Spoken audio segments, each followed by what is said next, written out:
Well, yeah. So the Before you start, I'm sorry. no. Dude, Oh, have you ever had this? Where is it? Jameson orange, I have not. Dude, it's pretty good, Okay. but it was the first drink that I had of it right now, and it really caught me off guard. Oh, really? How good it was, or Just, I don't know, just how okay? different it was. Have you had like them chocolate oranges that you can crack and it like breaks up into Yeah. orange peels? Yep. It kind of tastes like that Oh, dipped in Jameson, honestly. that makes sense. That's what it tastes like.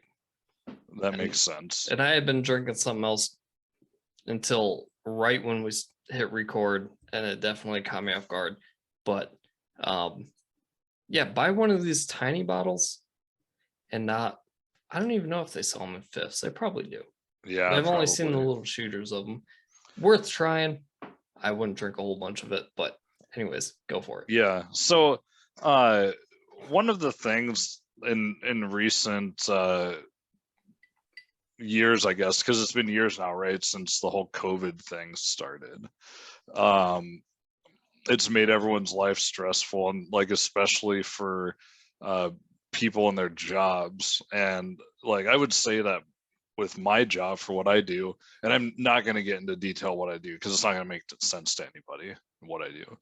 Um, but I will say it has made my job a little bit harder, well, a lot a bit harder, in the fact that it just affected every single aspect of it. It's like whether I'm going into the office to work, didn't do that for a time. The data that I worked with, it affected all of that. And all of this happened too at the same time. I would just say there's a big transition period. So there's a lot expected out of me. I'm also starting to move up in my department. So the pressure that's on me right now is pretty insane. There's a lot of eyes. And one of the things that I always have to remind myself is to, when I step out of the office, is to just try to let it go and drop it, because one of the things I know that sticks in the back of my mind, Dane, was when you were talking about working long hours, and that is a part of what I'm doing right now too, is sometimes I have to put long hours in. But one of the things that sticks in my mind when I start getting stressed is your story about when your face stopped working because you were working so much. Yeah, it wasn't fun. I was working out at a gun store, which was great. I loved working there. You know, to this day, it's like the store is in Texas, but the only thing I miss about, or one of the most things I miss about Texas is working there because I had such a great time there. So it's not them that did it to me, but I've actually worked in every single department in that gun store, and they're one of the biggest gun stores out there. And it's a great company, and I'm not going to talk about them just because my political views and whatever. Like, I don't want to associate with that, but um, if you order guns online and it's a really big company, it's possible that it was the company I worked for. Um, but at the time, I was working in the storefront, which they didn't even want to have. Like, the owners didn't even want a storefront, but the ATF and the government forces gun stores to have a storefront for whatever reason. It's fucking stupid, because we could have been stealing guns out the back door and shipping them to people without having a storefront and dealing with the ATF paperwork. But I'm convinced, and if you know me at all, it's government's the reason for every bad thing that's happening. It's they just force you to do that so they can come and fuck you anytime they want to. Because we were responsible for, even though that we were a small percentage of the business, because so much of it was online, it was a huge liability Like if we did anything wrong, the ATF could come in and shut the whole fucking operation down. Anytime they wanted to, they could walk in and inspect anything, go through For, any records, and you can't convince me that that's why they force you to have a storefront. Because we could sell guns and ship them to a different uh, firearms dealer that could sell or transfer the gun. We wouldn't actually have to have a storefront. But so I was doing that at the time, and it was great. I loved it. It was a lot of fun. I worked with a really cool dude. Him and I became like best friends. And even though that we both lived in Texas, he was also from Iowa. He also played soccer like I did growing up. We did the same jobs in the military, even though he was Army and I was Marines. We loved the same music. We have so many things that just lined up. And I used to joke around. It was like I was a Christian version of him, and he was a pagan version of me. Because like he had a pagan wedding and everything. Like we were basically the same people with different core values, even though they lined up a lot in a lot of senses. And I worked there Monday through Friday, like 8 or 9 to like 5 to 5:30. so a normal 9 to 5 kind of deal, like almost, yeah. Yep. For that one. Yep. But being in Fort Worth, Texas, it didn't pay enough for me to live there. Rent is fucking outrageous. I know at the moment the average is about $2,000, or the low end. Actually, the low end is about $2,000. And when I was down there a few years ago, the low end was about $1,500. So that's a paycheck, and you only get 2 paychecks a month. So it wasn't enough. So I started working in the stockyards of Fort Worth. It's a historic place, and I was a bartender.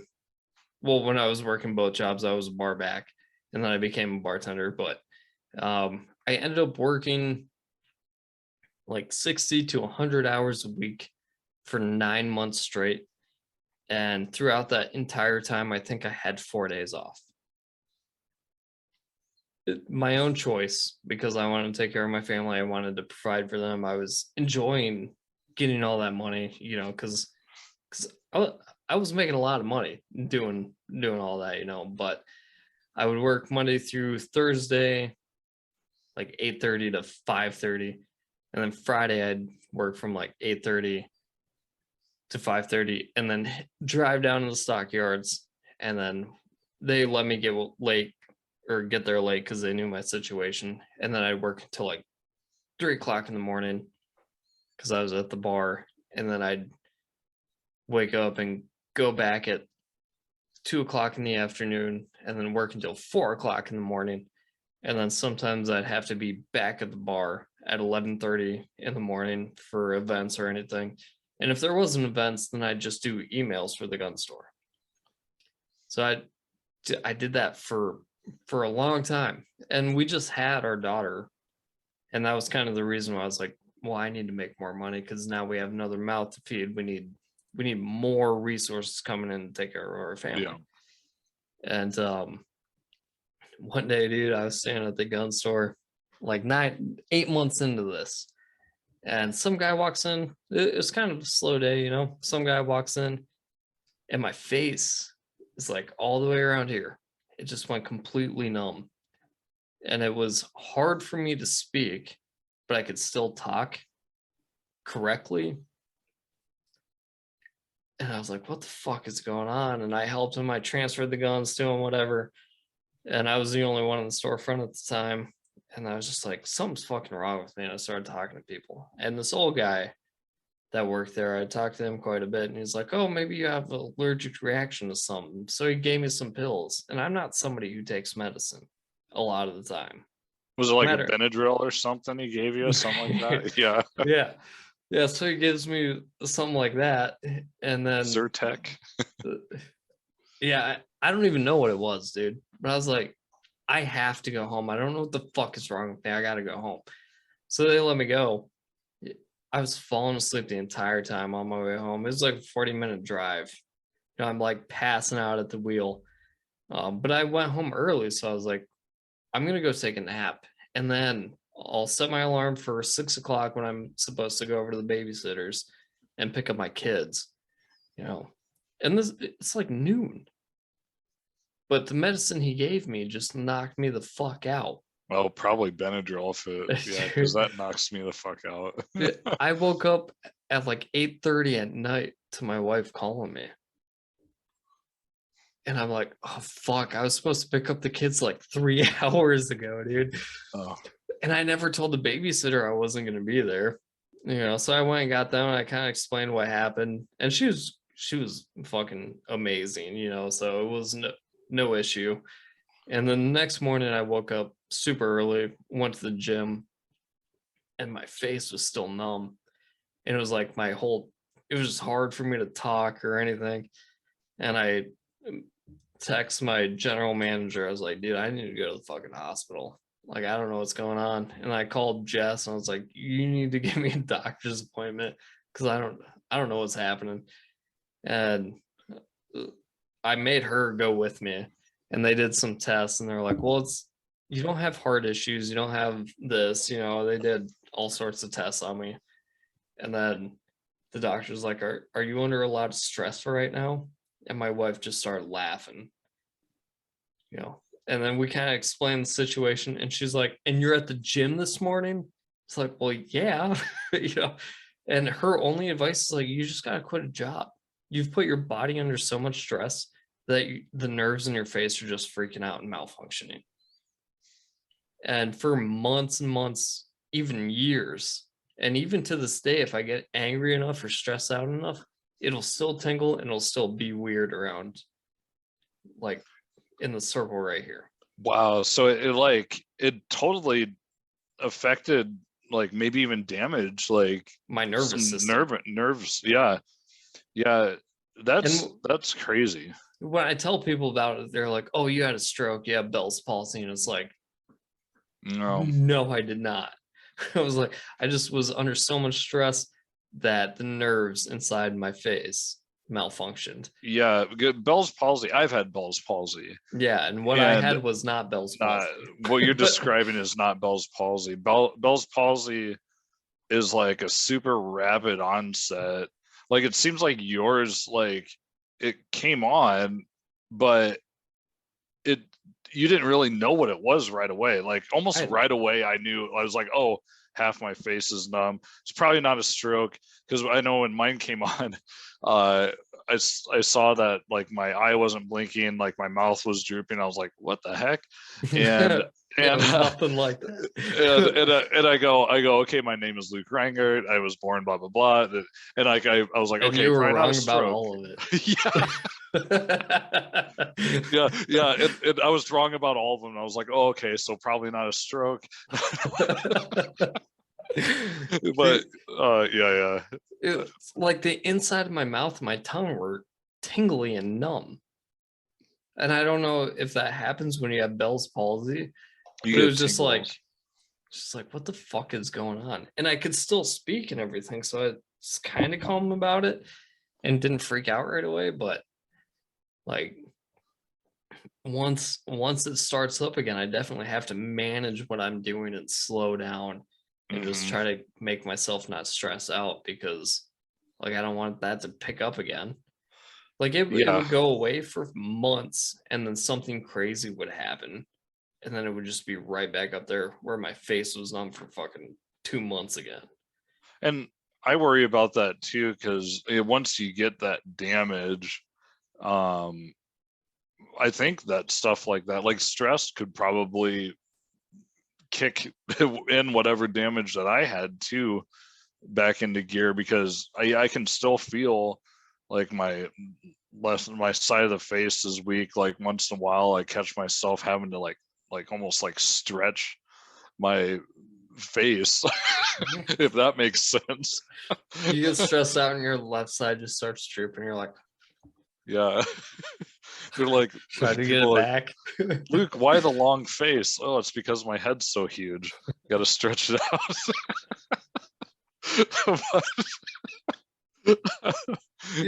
Anyway, after that's happened to me, I just nothing's worth going through that again, like, I don't know what the end result of that would be if I just kept pushing it, you know?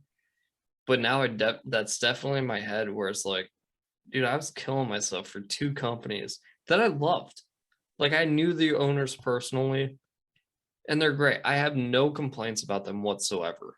Yeah. You know, if I have any complaints about that time, it's just about how much the fucking housing market costs and how much all the goods cost and everything like that, like, which has nothing to do with that.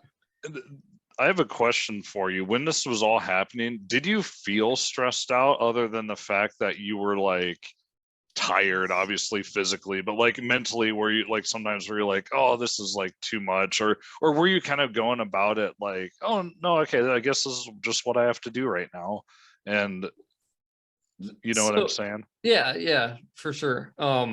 Like I've had stressful periods of time in my life, obviously, you know, I've been on multiple deployments and stuff like that. And so I don't know, I like my life chaotic. Yeah. To this day, I still do. So going through it while before it happened, I was just like, oh, my life's crazy. I don't get much sleep. It's fine.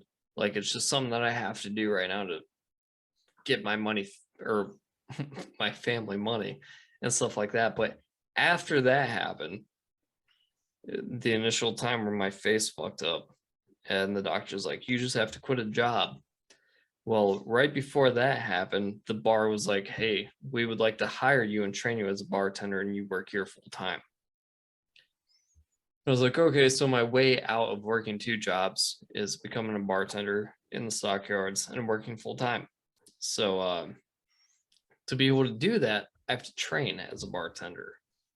And to be able to do that, I have to up my hours to 100 plus for the next month. Oof. And that's when I really felt it, dude. I remember like the bar that I was at, it was kind of on the hill of Exchange in the stockyards, if anybody knows what that is. It was, yeah, it was just kind of up the hill. I'm not gonna say what bar it was, but the bar I was at had multiple layers. So if you go out the back, um, if you walk out the back, it's a parking lot, and there's kind of a patio for us, and the garbage and shit went out there, and nobody was out there. Nobody would ever be out there. So like the people who worked in the bar could go out there and smoke or hang out or do whatever, you know. And I remember sitting out there after I went to the doctor and after I quit working at the gun store and just being on, dude, I was this close from having a mental breakdown. Mm, And I can't describe to you how that felt, but I knew it was right there. yeah. And like I was on the verge of breaking down and crying and just being like, dude, I just want to go home and see my daughter. Yeah. Like, because for the first year of her life, I just wasn't there. Like Yeah. I was working the whole time. So I come home and see her for like 2 hours and I have to put her to bed and I just never see her. And I never see Thor either, you know, because I was always working. And so I remember that period where it's like the transition. And the only thing that kept me together was knowing, hey, you only have this many days until you only work one job. You actually get at least 1 day a week off, and usually 3, you know, because we were the days that we were open or whatever, you know, we were closed Monday and Tuesday. I had to go there on Tuesday morning, and then I didn't work every single day. I almost did, but not every single day. So that's the only thing that kept me together. But I just remember how it felt being on the verge of a mental breakdown, dude. Yeah. And I think that like the reason why I was like asking that question too was because sometimes I feel like stress, uh you could miss the signs that it's happening to you sometimes. I know the first time that I ever had a panic attack, I wish Bjorn was here to talk about that because Bjorn actually drove me to the ER for that. Oh shit, no, really? Yeah, yeah, back in college, like I was sitting in my apartment. I can't remember what I was doing, and all of a sudden I was just like, oh, my chest, like what the heck is going on? And I literally, I kind of felt fine. You know what I mean? Like there was really nothing in my head that I could think of what was wrong. And that started freaking me out more. And like my breathing started going crazy and it felt like my heart was beating out of my chest. And I didn't drink that much at that time because I think it was around the time that it might have been my senior year, which would have been your freshman year there.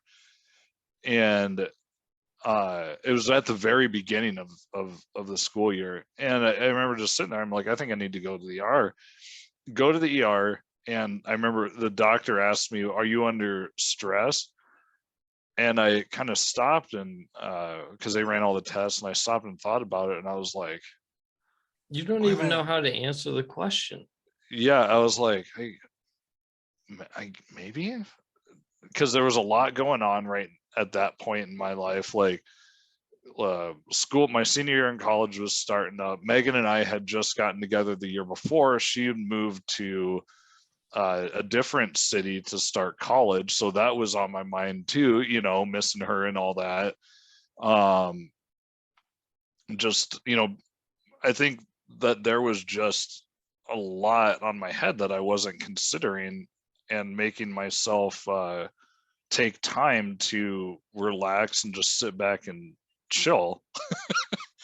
And ever Or since just then, acknowledge what you're going through.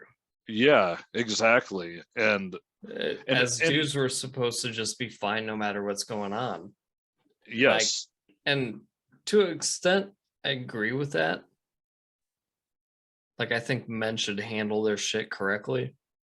But at the same time, I also agree with, hey, there's crazy shit going on, and we should talk to each other and be aware of what's happening in our life as well. yes, exactly. Because I'll tell you, after I had that moment, because I was never a guy that go to the doctor. I always consider myself, you know, I go through, oh, okay, if shit happens, shit happens. I guess, you know, I move on. Oh, Mhm. okay, I'm busy. All right, I'm busy. Okay. That's kind of my attitude. Still is to an extent today. But after that experience, and I've had like one other panic attack since that went into like a full panic attack, but I've also been able to recognize the moments on when I'm starting to feel stressed, and I've been able to manage it really well, where Mm. it's like, okay, this is about to happen. I need to just sit back, take a breather. And sometimes it's like just a 10-minute, all right, I need to just go for like a little walk. Or I, Right, yeah. you know, or, oh, okay, I haven't run or worked out for like 3 or 4 days. Okay, like I should start being more healthy, making a little better health choices to just kind of keep myself level set. That'll stave off Dude, that that would kind of happen. stuff. That shit So would happen to me when I got back and we lived in Texas and then we'd go somewhere where there's a lot of people around, yeah, like a big mall or something, and all of a sudden something would just happen. It's like, I gotta get away from everybody. I gotta get away from these fucking people. Like, hey, I'm sorry, we gotta go. Like, I have like 10 minutes in me. We gotta fucking leave. I can't fucking deal with this. We gotta leave right now. And I mean, some of those feelings still come back to this day, but like, I don't know, I kind of help myself through all that by just moving away from people, yeah, so that helps a lot. Like, we were just in Chicago and that was starting to creep in on me too. Like, yeah, it's outside of Chicago, so it's not in Chicago. Um, so probably one of the nicer areas within a 20-mile radius of Chicago, I would say. yeah, And still not wonderful, but it's it's you shouldn't fine. be afraid of being there. And I'm not afraid of being there. But when I'm with my kids running around, they're running around. I just I always worry about them, especially in a place that I don't know. As all parents should. Yeah, Yeah, you I should. hear you. So it was But just a stressful time and just like, fuck. you yeah, know? dude, and it's a thing. it was kind of weird when I realized, like, oh shit, like I had a panic attack because it's nothing to be ashamed of either. Once you learn about it, But you like if don't it want to happens, admit it. you don't want to admit it. Yeah. And I don't know. It's hard to describe how when that comes on because it's weird. You can't think. Nothing makes sense. Like stuff gets blurry. It's so hard. Like it's so hard to explain if you haven't had one. And noise. Yeah, Noise just fucking freaks me out. And it's like, I just gotta fucking leave this place right now. that's the last one that I had was at work, and you know how they have like white noise, and this wasn't recent. This was like 4 years ago, maybe even 5. And I just remember like staring at my computer screen and like nothing made sense, but I knew my job and I couldn't like type, I couldn't form like a sentence. And like noise, like I remember just hearing like the white noise, and my boss was sitting over there and she like tried saying something to me, and I'm like, I'm just gonna go to the break room quick. And I went to the break room and I just like went for probably like 20-30 minutes, and then it got back under control. But at least I knew what was happening to me when that second one happened, because I was able to deal with it and not freak out. Because if you don't know what's happening to you, that's when it's really, really scary. Right. Yeah. And So we do gotta end this, but really quick, yeah. I just want to say I have been working a job 3 days a week, 4 days off, working 33 hours a week, getting paid for 40, and they just fucking switched on me. And they want me to work Sunday night to Thursday night and every other Friday night, overnights. And I just have too much respect for myself, and I know that that's not going to be good for me. So I'm telling them that I'm not mad at them. If that's what they think they need to do for the company, good on them for doing it. But I'm not going to be a part of it. You have to have respect for yourself and not fucking. If somebody's trying to fuck you like that, you just gotta say fuck you. I'm gonna go do something else, like I'm doing currently. Yep. So don't kill yourself working for somebody else. That's the message here. And with that. Hey, don't let me forget on Tuesday I can wear pants.